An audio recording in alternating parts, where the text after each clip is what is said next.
Minggu berdarah untuk gold guys. Makcik-makcik sekarang ni tengah beli emas lah guys. Sebab apa? Market gold ni tengah turun. Beli pada harga yang rendah sekarang ni. Tu cerita dekat site emas, kedai emas. Tapi ini cerita lain pula dekat dalam market. Gold sekarang ni tengah kena tekan kuat dengan USD. USD sekarang ni tengah buat comeback dengan Fed masih nampak hawkish. Tu yang harga emas jatuh sampai dekat area sekitar 4543 ni guys.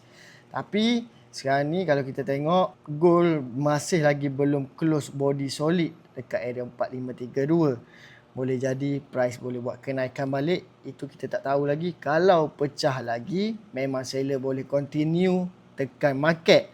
Tapi kalau gold berjaya hold, memang ada chance untuk buyer masuk balik.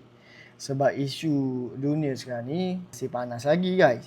So sekarang ni market tengah main tarik tali lagi ni guys. Yang nak buy pun ramai, yang takut gold jatuh lagi lah ramai guys. Korang rasa sekarang ni gold ni dapat buat pecah ke bawah ataupun gold akan sambung kenaikan balik next week?